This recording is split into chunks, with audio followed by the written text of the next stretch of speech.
Hello, tôi đây cả nè đó nhé, lời nâng cho một tờ xây rương cặp hai tờ thì đấy, cặp nam xây rương muốn nè đó nhé đằng ấy, nè cặp phông mơ ọt lật nướng, lơ xia mình nè, to bị xin chôn ban nhau thì can 292 nướng, xin chôn có bản to cất được không chặt, thà 29 này lời nâng phát triển thu ra chiên môn, viên mình đôi chữ p để nhom ban cất nổi tê, chôn có bản to cất được không chặt mình to tiền, thời các ban này vậy tha, phụ lấy ban xua vậy vì 29, pi rương đại ban cắt lang chụp bùa niêng, dài niêng bay chia mình trao mà vậy chẳng ọ, 29 các ban cho thì can xin chôn, hết rồi vậy ban chỉ xin chôn mơ một can niêng, xin chôn mình đăng tê thá niêng phát triểnខ្លាំងមែនតើតែសិនជន់បាយជាមិនតបតជាមួយហាជីនទៅវិញសិនជន់ក៏បានសួរពីរឿងពីមុនដែលកាត់ឡើងទៅលើហាជីនប៉ុន្តែសត្វតែពេលនោះមានសម្លេងអ្វីម្យ៉ាងបានធ្វើឲ្យសិនជន់ភ្ញាក់ជាខ្លាំងហើយវាគឺជាសម្លេងបើកទ្វារបន្ទប់ទឹកបងបើកទ្វារក៏បានសុំទោសទៅកាន់សិនជន់រួចគាត់និយាយថាវាពិតជាអាក្រក់ខ្លាំងណាស់ចំពោះទ្វារមួយនេះជន់ក៏និយាយរត់ទៅកាន់បងប្រុសវិញថាមិនអីនោះទេហើយពេលនោះស្រាប់តែមានរឿងអ្វីកើតឡើងចំពោះហាជីនហើយមើលទៅនាងពិតជាឈឺក្បាលខ្លាំងមែនតើជន់ក៏បានសួរទៅនាងថាតើនាងកើតអ្វីមែនវាគ្រាន់គឺជាទ្វារបន្ទប់ទឹកនោះទេជន់ក៏បានប្រាប់ទៅកាន់នាងបន្ត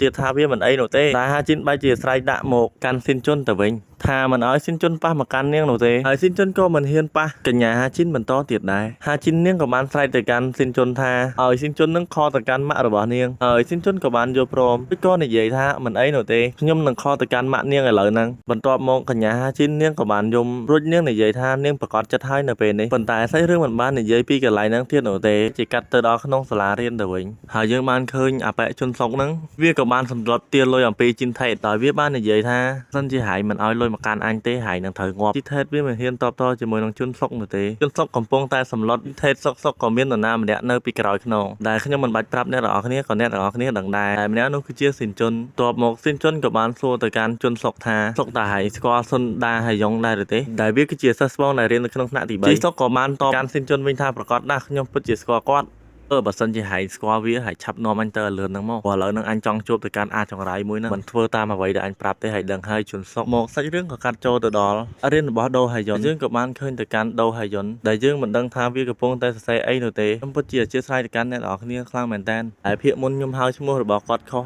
ដែលសម្លាញ់ខ្ញុំវាពិតជាភ្លើខ្លាំងមែនតើដែលវាប្រាប់ឈ្មោះតួអង្គទៅកាន់ខ្ញុំខុសយើងក៏បានឃើញនរណាម្នាក់បានស្រែកហៅទៅកាន់ដូហៃយុនគេមានឈ្មោះថាសាន់អ៊ិនហើយវាបាននិយាយថាហើយយើងឥឡូវហ្នឹងចង់ទៅជាមួយវាដែរទេពេលដែលចេញពីក្នុងសាលារៀនពួកយើងនឹងដើរលេងជាមួយនឹងមនុស្សស្រីហើយគ្រប់យ៉ាងគឺជាការរៀបចំរបស់ខ្ញុំតែឥឡូវហ្នឹងតើឯងចង់មកដែរឬទេហើយយន្តក៏បានតបមកសាន់អ៊ិនវិញថាគាត់មិនបានទៅទេឥឡូវហ្នឹងដោយសារតែពេលចេញពីក្នុងសាលារៀននេះខ្ញុំនឹងទៅហាត់ប្រាណខ្ញុំចង់ប្រាប់ទៅកាន់អ្នកនរគ្នាបន្តិចអានអ៊ិនគាត់មិនមានរៀននៅក្នុងសាលានេះទេគាត់រៀននៅក្នុងសាលាផ្សេងតែឥឡូវហ្នឹងខ្ញុំជឿរៀបរាប់សាលារៀនខ្លាំងមែនតើហើយវាអត់សូវមានប្រយោជន៍នោះទេហើយសាន់អ៊ិនក៏បានឃើញដូហៃយុនហ្នឹងកំព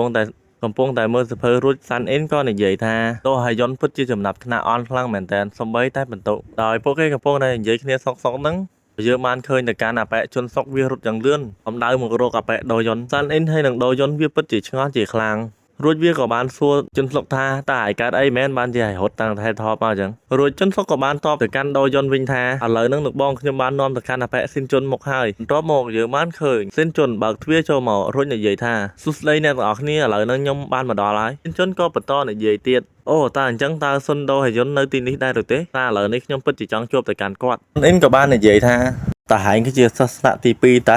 អ្វីបានជាហែងហ៊ានម្លេះហ៊ានចូលនៅក្នុងថ្នាក់ទី3រួចដូហយុនពិតជាឆ្ងល់ខ្លាំងមែនតើតើវាគឺជានរណាគេតបមកស៊ីនជុនក៏បានដើរសម្ដៅទៅកាន់ដូហយុនរួចក៏និយាយថាឯងមែនទេដែលឈ្មោះថាសុនដូហយុនសាន់អ៊ិនឃើញដូច្នេះពិតជាខឹងខ្លាំងមែនតើស្រែកជេរដាក់ស៊ីនជុនថាឈួតតែឯងកំពុងតែគិតអីហ្នឹងបានជាហាយមកនិយាយជាមួយនឹងដូហយុនអញ្ចឹងហយុនក៏បានប្រាប់មកកាន់សុនអ៊ិនថាមិនបាច់ខ្វល់ពីសម្ដីរបស់វានោះទេបមកដូយុនក៏បានសួរស៊ីនជុនថាតើហាយមែនទេដែលបានវាយទៅកាន់ជីសុកហើយហាយមករកយើងហ្នឹងតើឯងមានការអីមែនស៊ីនជុនក៏បានតបមកកាន់ដូយុនវិញថាត្រូវហើយខ្ញុំជាអ្នកវាយទៅកាន់ជីសុកប៉ុន្តែជីសុកវាក៏បានប្រាប់អ្វីមកកាន់យើងអស់ហើយតែអ្វីគ្រប់យ៉ាងដែលឯងធ្វើចំពោះនាងដូយុនវាពិតជាឆ្ងល់ជាខ្លាំងរួចក៏និយាយថាតើហាជីននឹងគឺជាពីណាគេយើងមិនស្គាល់នោះទេសូមឯងប្រាប់យើងឲ្យលម្អិតតិចមកសិនជុនក៏បានតបមកកាន់ដូហយុនវិញថាឯងមិនបាច់ធ្វើល្ងងនោះទេអ្វីដែលឯងនិយាយទាំងអស់វានៅក្នុងទូរស័ព្ទមួយនេះហើយដូយុនក៏បានសួរសិនជុនថាឯងចង់ប្រាប់ទៅកាន់ប៉ូលីសមែនទេឯនឹងគឺជាផុសតាងមែនទេបើឯងមិនដឹងច្បាស់លាស់សិនជុនក៏បានតបវិញថាខ្ញុំមិនដឹងនោះទេហើយយើងក៏បានប្រាប់ឈ្មោះរបស់ឯងទៅកាន់ប៉ូលីសដែរ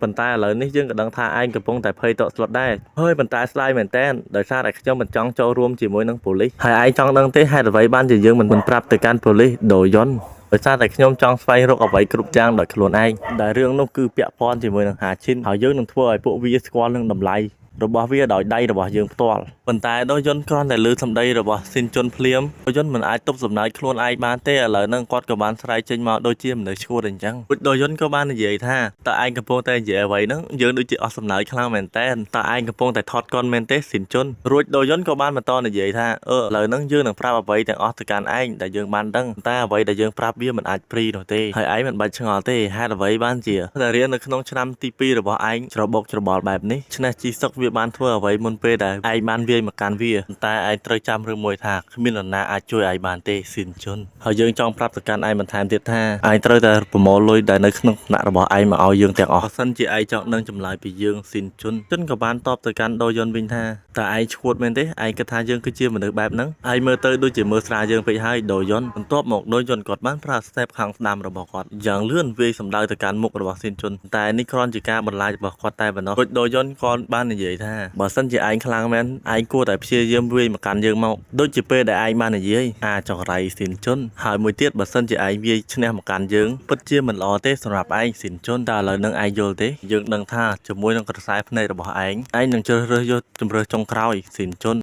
ប៉ុន្តែឥឡូវនេះយើងមិនទាន់អាចធ្វើអ្វីឯងបាននោះទេស៊ីនជុនរួចអ្នកគ្រូក៏បានចុះនៅក្នុងសាលារៀនរួចគាត់ក៏បានសួរទៅកាន់សិស្សទាំងអស់គ្នាថាតើមានអ្វីកើតឡើងមែនទេដូយន្តក៏បានតបទៅកាន់អ្នកគ្រូវិញថាវាគ្មានអ្វីទេអ្នកគ្រូដូយន្តវាក៏បានទះស្មារបស់ស៊ីនជុនរួចក៏និយាយថាយ៉ាងម៉េចក៏ដោយពេលនេះវាមិនអាចទទួលបានចម្លើយពីស៊ីនជុននោះទេចឹងយើងនឹងរងចាំចម្លើយពីឯងនៅថ្ងៃស្អែកស៊ីនជុនរឿងក៏បានកាត់ចូលពេលចេញពីសាលារៀនអានអ៊ីនក៏បានសួរទៅកាន់ដូយន្តថាតើលោកបងមិនទៅលេងជាមួយនឹងស្រីទេឬក្មេងស្រីម្នាក់កំពុងតែរងចាំលោកបងដូយន្តក៏បានប្រាប់ទៅកាន់ស៊ុនអ៊ីនម្ដងទៀតថាខ្ញុំមិនបានទៅនោះទេដូយន្តក៏បន្តនិយាយទៀតថាសារឥឡូវហ្នឹងខ្ញុំរវល់ហាត់ប្រាណអានអ៊ីនក៏បានសួរទៅកាន់ដូយន្តបន្តទៀតថាតើហេតុអ្វីបានជាឯងសម្បល់លុយយ៉ាងនេះខ្ញុំបានឃើញទៅកាន់អ្នកមួយថ្ងៃដូរសម្លៀកបំពាក់ម្ដងដូយន្តក៏បានតបទៅកាន់សាន់អ៊ីនវិញថាដោយសារតែខ្ញុំធ្វើការជារៀងរាល់ថ្ងៃតបមកគាត់ក៏បានទាញទូរស័ព្ទរបស់គាត់មើលក៏បានឃើញទៅកាន់មីសេចរបស់អ្នកម្ដាយរបស់គាត់ដោយក្នុងណូតបានសរសេរថាកូនអើយម្ចាស់បំណុលបានមកផ្ទះហើយចឹងឯងមិនបាច់មកផ្ទះនោះទេគួរតែគេនៅក្នុងផ្ទះមិត្តភ័ក្ដិឯងទៅ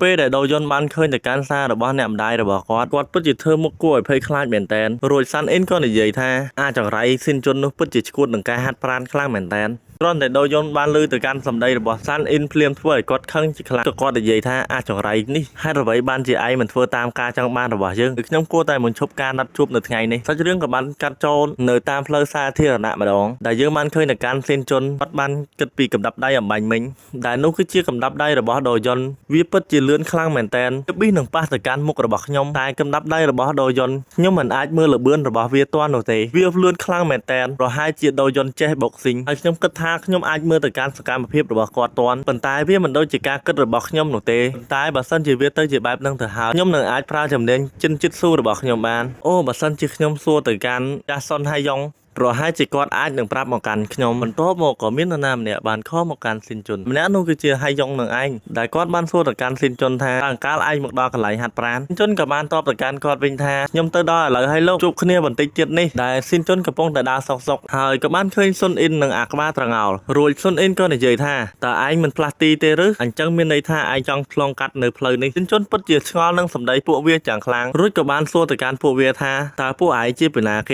េនឹងដូចជាមិនស្គាល់ឯងនោះទេស៊ុនអ៊ីនក៏បានតបវិញថាតើឯងភ្លេចពួកយើងហើយមែនទេអាចង្រៃស៊ីនជុនក៏បានសួរវាថាតើពួកឯងចង់និយាយពីអ្វីយើងមិនយល់នោះទេពួកដូយន្តបានដើរមកពីក្រោយស៊ីនជុនឥឡូវហ្នឹងយើងមានអ្វីត្រូវធ្វើជាមួយឯងស៊ីនជុនពិតជាឆ្ងល់ជាខ្លាំងរួចក៏បានបែរទៅកាន់សម្លេងដែលបាននិយាយទៅកាន់គាត់ម្នាក់នោះគឺជាដូយន្តហើយដូយន្តវាក៏បាននិយាយថាឯងមិនបាច់ភ័យនោះទេហើយយើងពិតជាភ្ញាក់ផ្អើលនឹងសកម្មភាពឯងជាខ្លាំងស៊ីនជុនដូយន្តក៏បន្តនិយាយទៀតថាឆ្នេះយើងគ្រាន់តែចង់ដឹងចម្លើយឯងមួយនោះទេតើឯងចង់វាយជាមួយនឹងយើងឥឡូវហ្នឹងមែនបើសិនជាឯងមិនចង់វាយជាមួយនឹងយើងនោះទេគួរតែប្រមូលលុយមកឲ្យយើងតើឯងយល់ទេស៊ីនជ